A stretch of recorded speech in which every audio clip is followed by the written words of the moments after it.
Welcome back to Star Narratives, the podcast. This is accessible and relatable astrology that teaches you how to support your emotional health using the wisdom of the zodiac. I'm your host, Natha Campanella. Hey, I'm back.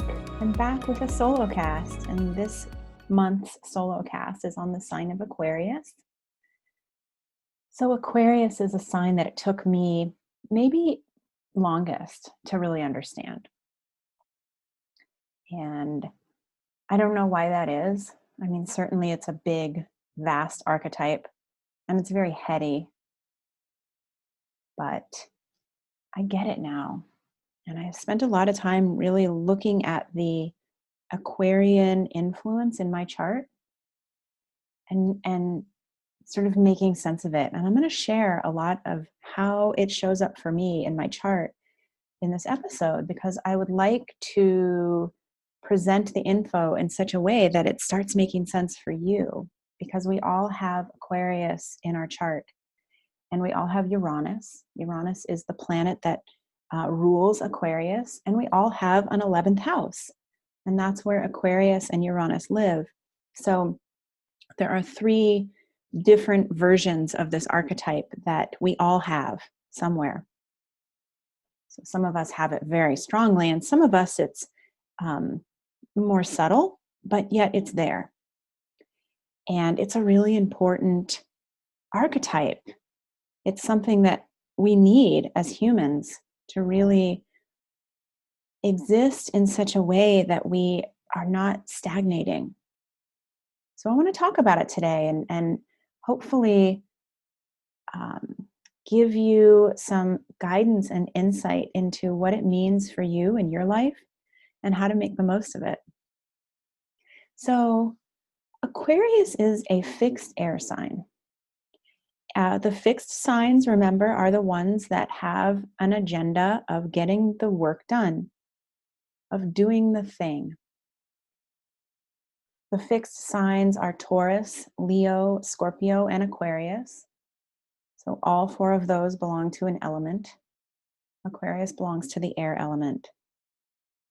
So with Aquarius, there comes a natural, stubborn, we could even say righteousness. And that shows up with all of the fixed signs.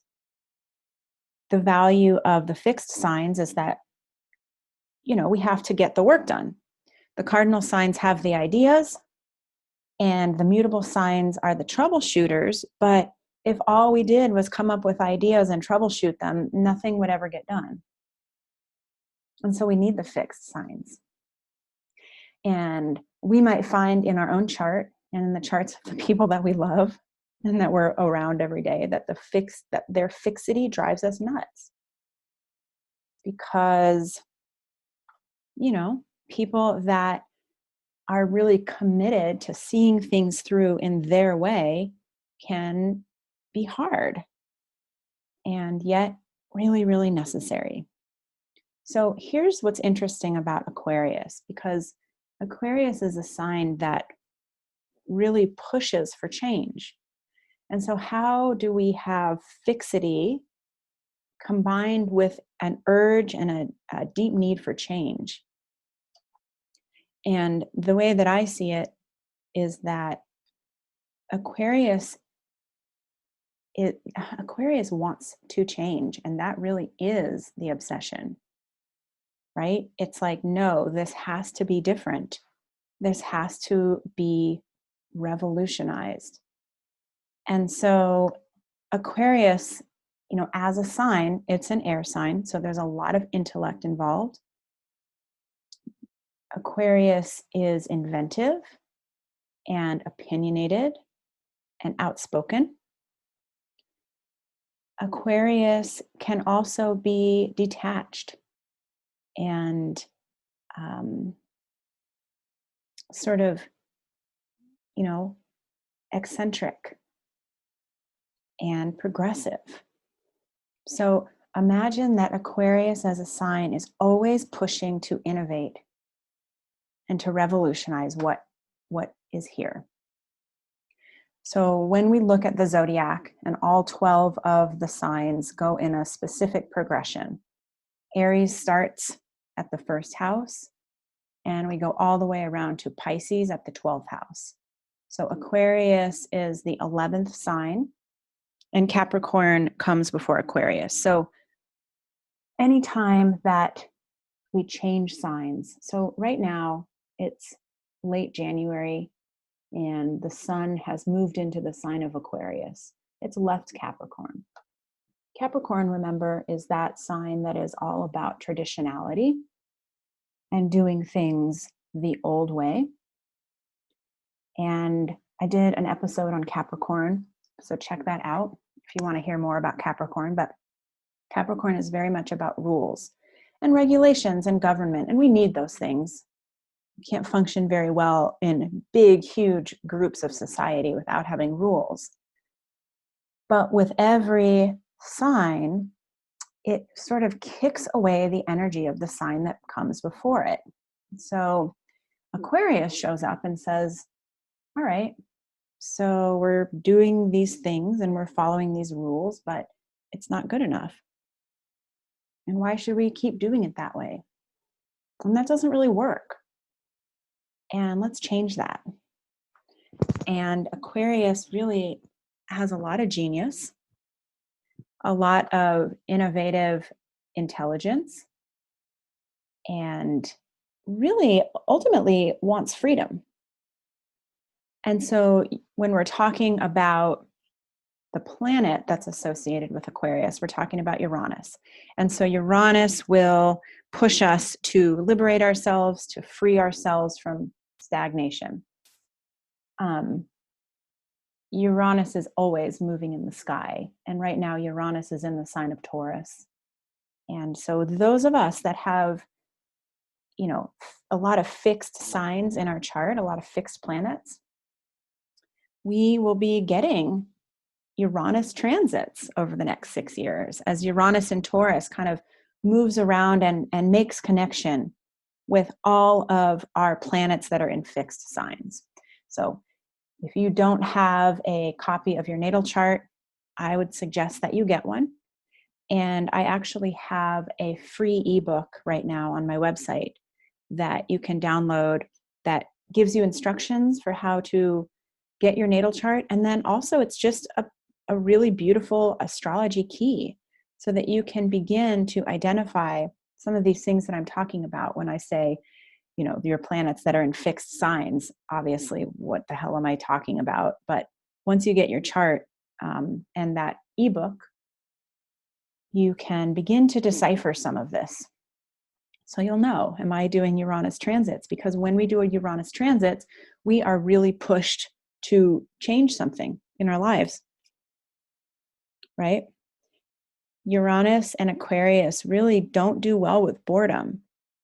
And as we all know, boredom can be one of the big triggers for the things that we don't like in life, like our addictive behaviors, right? We don't like feeling restless. We don't like feeling bored. We don't like feeling like we're stagnating, like nothing is ever changing and we're just a robot going through our days. And Uranus in the chart and Aquarius, those are the things that kind of poke us, that say, hey, why are you living like this? Change it up, do something. So another big piece of the Uranus connection with the 11th house is about activism and really sort of taking some of that boredom and funneling it, channeling it into activism of some sort. So, when we're looking around the world and we're saying, oh, this sucks, and I can't believe it's like this, and this should change, and blah, blah, blah, all of our complaints. Uranus, Aquarius, the 11th house say, all right, well, put your money where your mouth is. What are you going to change? So it becomes something that's not just personal to us, but also something that we can then give out into the world to affect change. So it's very important energy, and especially right now, as we are in a time period where the status quo is really messed up. Our food is poisoned, our water is poisoned. We are, the powers that be would like us to just sit in front of our TVs and, watch football and go to Walmart and spend money. And that's about it. But we are free thinkers. And as we're awakening on the spiritual path that most of us are on, that are listening to this podcast anyway, it's kind of up to us. We have to start affecting change in small ways, both personally and collectively. So, Uranus energy in my chart. And I want to just share a little bit about some of how it shows up for me. And I have Uranus at 29 degrees. And if you have any planets in your chart at 29 degrees, it is an important degree because it's finalizing. There's a sense of urgency of like, I have to get this right in this life. And so we could say that, for me, that being different, being unique, revolutionizing, not stagnating, not being bored is something that is really important. It's an important lesson for me to get acquainted with and to almost master in this life. Uranus, by the way, and of course Aquarius, is really connected to rebellion. So if we are conforming and we look around and we decide that that conformity is boring and doesn't make sense, then what happens? Well, we have to rebel. We have to step out and say this no longer works. And that can be really difficult energy for many of us, because being pack animals and growing up in families that have rules and standards, we really understand early on that we have to follow those rules. We will risk being rejected. And while at this point, at least in the United States, we're not going to be set out into the woods for the wolves to get us, there's still that sort of baseline fear that all of us have of, if I am rejected out of the group, then I'm going to die. And so we learn to conform. We learn to really just follow the rules. And so stepping out of that, risking that rejection, is really scary for a lot of us. Now you see the people that are, holding up the middle finger to the man. And those are people that maybe their Uranian energy isn't quite as scary. Maybe it's like they cannot help but continue to push and push and push. And that's great too. We need all the versions. I think for me, that I have always felt very suspect of authority, but it's been quiet. And almost a sense of, I'm willing to follow the rules as long as you're looking. But when you're not looking, then I'm perfectly content to rebel and do my own thing. So I was thinking about this episode and just kind of laughing about some of the things in my life, some of the ways that that rebellion has shown up. Now, when I'm going to talk about career first. My Uranus is in my 10th house, which is the house of career. And if any of you are looking at your charts, look at the house that Uranus falls into, because that's probably where you are going to find this sense of like, I have to rebel, like I can't do the same thing that everybody else is doing. And for me, that has always been about career. I remember really distinctly watching my mom go to a job that she really hated for years and years. And even as a very young kid, even 10, 12, I remember thinking, oh my God, really? This is what it's about? We have to just go to a job every day that we detest? Oh my God, I can't do that. Um, always being really cognizant of like, what am I going to do? What am I going to do with my life? What am I going to do with my career? Knowing on some level that it had to be like a really perfect fit for me, for what I thought was right and good and interesting. And I have done a number of things. I've waited tables, a lot of waiting tables, a lot of bartending. I tried working retail. I worked at some daycare centers. And, I liked waiting tables because it was interesting. I could talk to people and I could keep moving. I didn't have to sit at a desk. But bartending and waiting tables doesn't make very much money, and it's exhausting. But, I think back to some of the ways that I showed up in those jobs. And I was remembering that one of the astrology readings that I got really early on with one of my favorite astrologers, Melody Scott Zindel, she looked at that 29-degree Uranus in 10th house and said, oh, well, you're not ever going to really be somebody that is going to be able to like go work a 9 to 5. I was like, really? I mean, I've never really worked a 9 to 5, but I wonder why that is. And so I remember getting this job at one point, and it was for a company where I was doing social media, and it was sort of at the beginning of the big social media meme thing. And they had basically hired me to come in and on Photoshop make memes for them. And I got there the first day and I was like all gung-ho, and they asked me to commit to a year, and it was going to be like a 7-hour a day job. And so I get there and I'm like, yeah, this is great. And first of all, I had told the lady that I knew Photoshop, which I did, but I knew Photoshop in terms of like editing jewelry.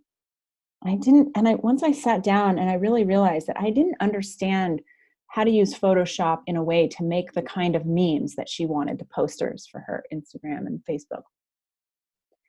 And I was like, oh my God. So I had another program that I was really adept at, and I asked her if I could use that instead. And she was like, oh, okay. So mind you, this is day one on the job, and I'm sort of watching her navigate around the room with all of her employees. And she was very fluttery and had a lot of energy and was like, but it was sort of in a critical, just a very uncomfortable manner, right?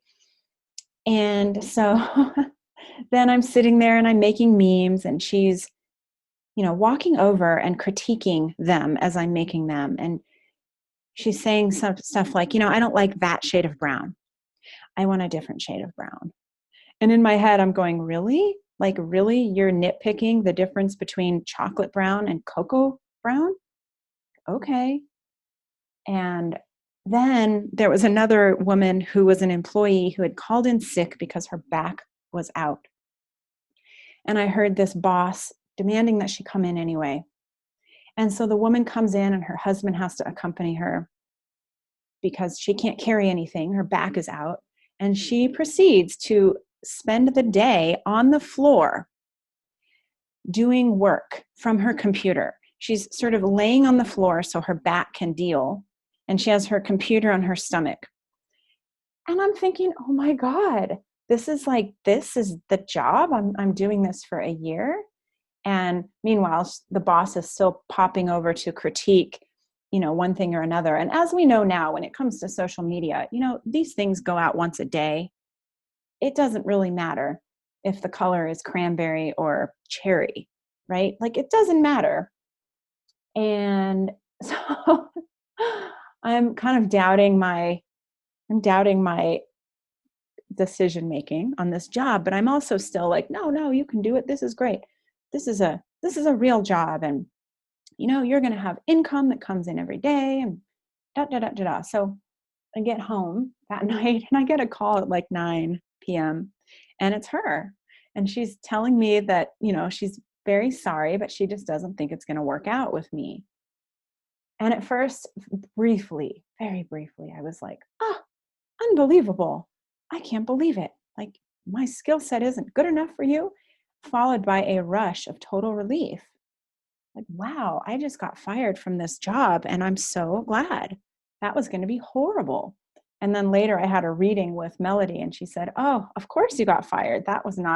You were not meant to be working a year for 7 hours a day at a desk.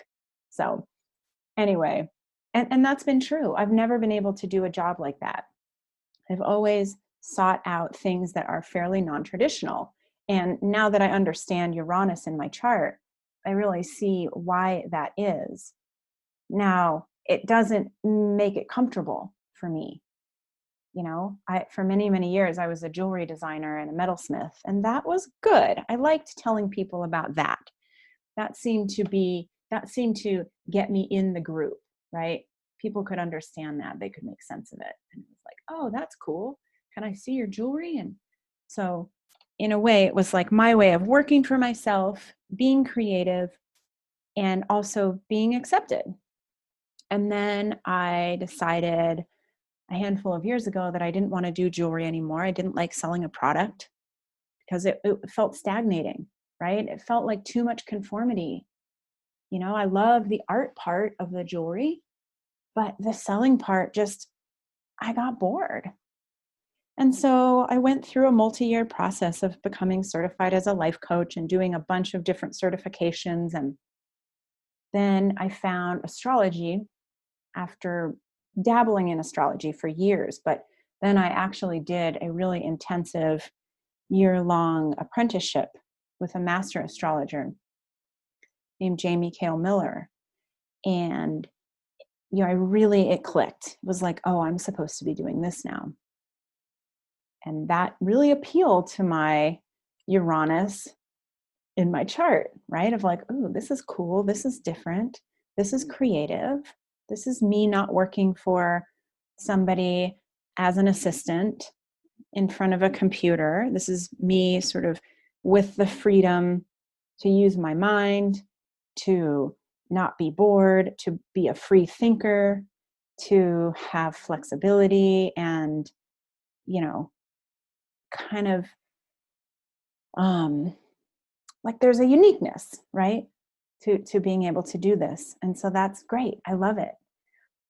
And it's hard because what happens is that I find that when people ask me what I do, I hesitate to tell them, especially when I'm talking to sort of straight and narrow people, because I can see what happens. I can see their assessment of me being an astrologer. I can watch it move through their brain, and I watch myself lose credibility in their eyes. I was at a dinner party the other night, and there were a few people that asked me what I did. And I explained it, and it was like their eyes just glazed right over. They had no idea what to say, and then they just changed the subject. And I was talking to my husband about it, like, God, I need to just say that I'm a consultant or something and leave it at that. But on the other hand, the rebel in me says, no, I'm not going to do that. I'm going to tell them that I'm an astrologer, because what they don't know, they might have their preconceived notions of what an astrologer does. But what they don't know is that when I have people in front of me and I'm reading their charts, they are astounded at what I'm able to share with them about who they are, about what this chart can tell them. Here's what's happening. Here's what happened. Here's what you're supposed to be doing. Here's the path. And anytime that I start feeling like I'm ostracized, I'm on the outside of the group, I'm doing this fringy thing that is not socially acceptable, that people don't understand, I have to counter that with remembering that, I see really hundreds of clients a year, more than that.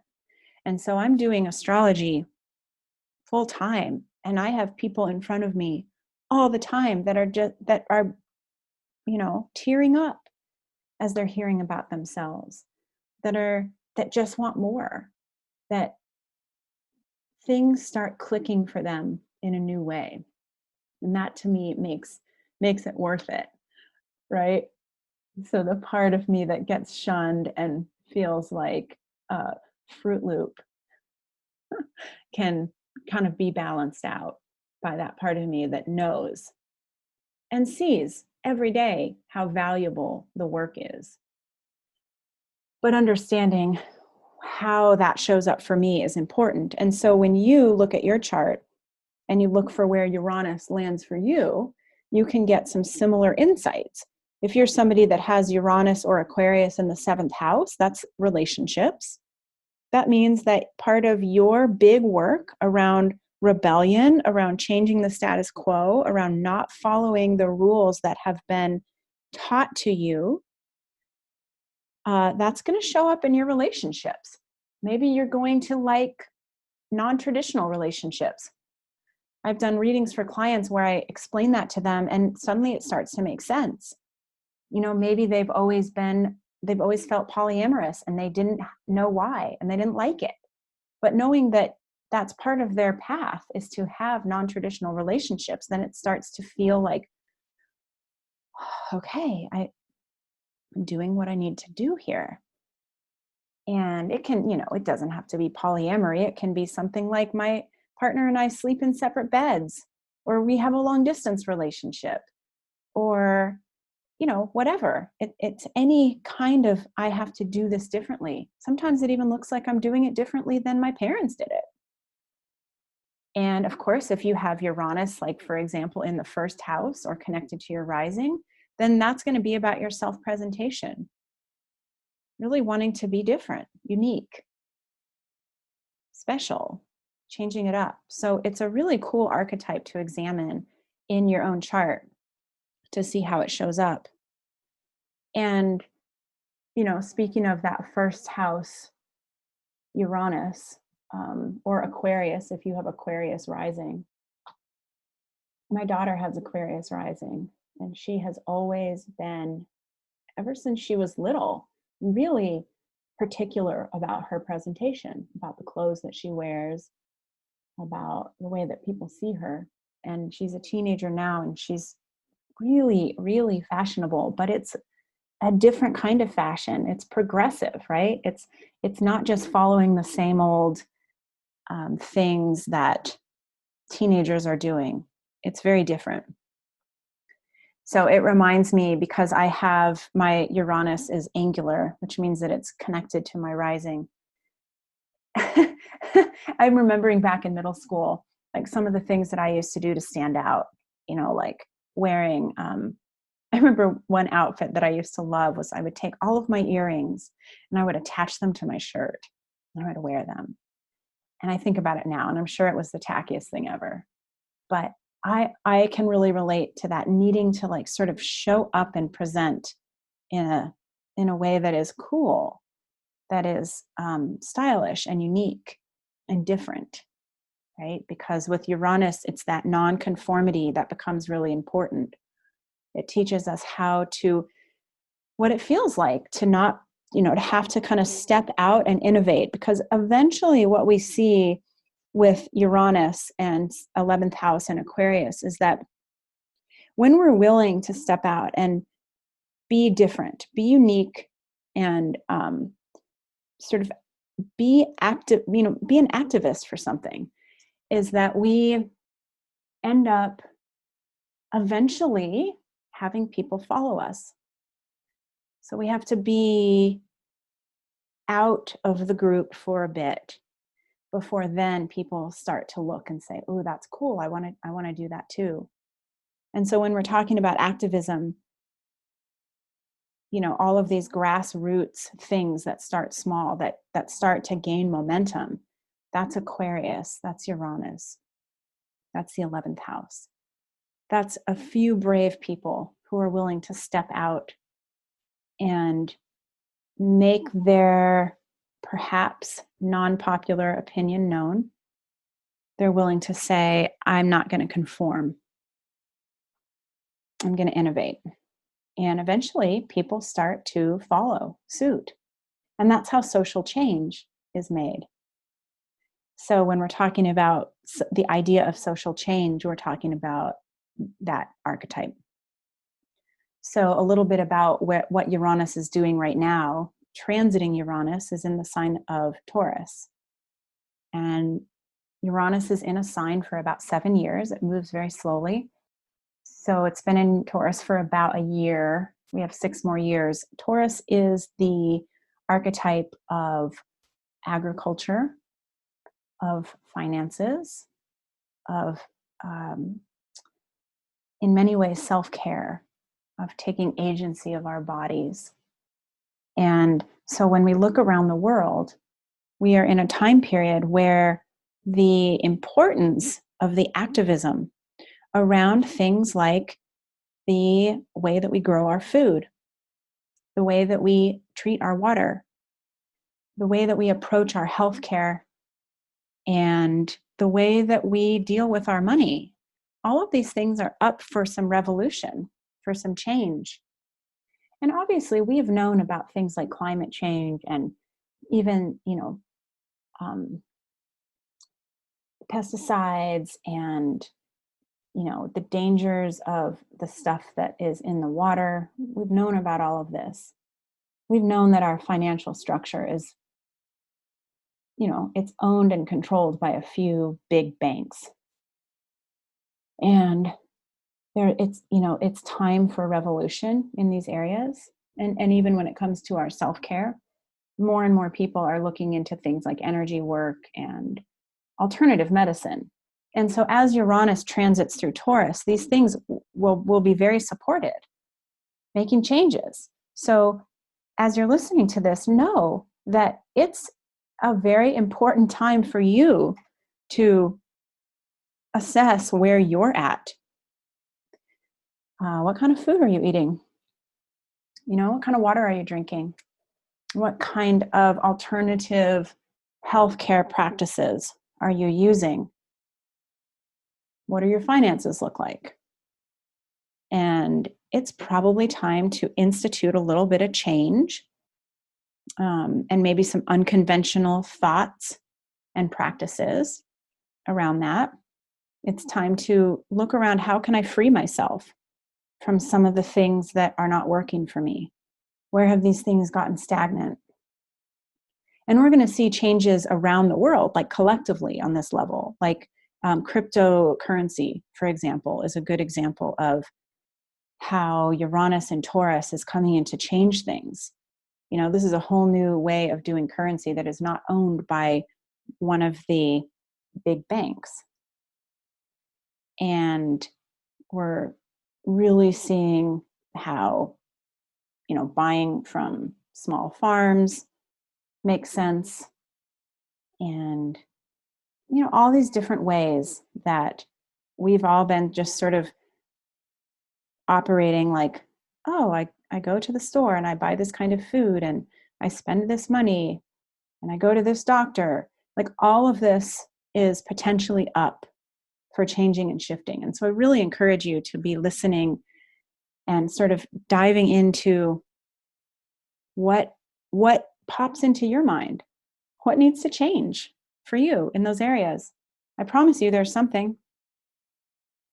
And if you have a bunch of planets that are in fixed signs in your chart, yeah, all of those little areas are going to be impacted as well. So for example, I have a Taurus sun. That means that in the next 2 years, Uranus will be connecting to my sun. And the sun is about our sense of self, our self-expression, the things that bring us joy and pleasure. Those things will be undergoing changes for me. If there are ways that I've been selling myself really short and I haven't been expressing myself and I've still been conforming, right? We conform all the time when it comes to our self-expression. Oh, I don't want to say this thing. I don't want people to reject me. Oh, I've got to get dressed up. I don't want people to think I'm schlumpy. Oh, I could never wear that outfit or those clothes or that hat. No way. People would reject me. I'm not going to tell anybody what I like to do in my free time. Mm-mm. All of these ways that we push down and kind of hide, Uranus will come along and kind of push on that. And of course, that's true for anything. If Uranus is transiting your Mercury, then the way that you communicate is going to go through some changes. And I always like Uranus transits.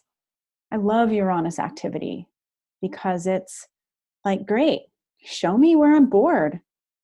Show me where things need to change. Show me where I need to take some attention off of myself and give it to a cause.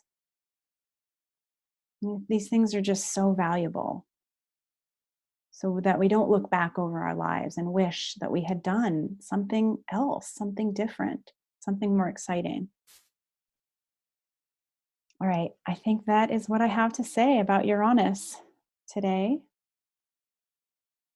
Always interested in how Uranus shows up for you listening to this podcast. So feel free to send me an email, or you can find me on social media. I'm on Instagram. I'm also on Facebook, but I don't like Facebook as much. I'm just not there as often. So if you are on Instagram, find me, Natha_Campanella_astrology, and send me messages. You can always comment. All right. I hope you have a wonderful day. I'll talk to you next time. Bye. Thank you so much for listening. If you'd like to work with me privately or read more about all of the numerous ways to work with me, visit my website, nathacampanella.com. I really appreciate any time that you take to leave a review of this podcast on any of the platforms that you listen on. It helps other people to find it. And of course, if you enjoy this podcast, share it widely and freely with those that you know and love. Thank you, and I'll see you next time.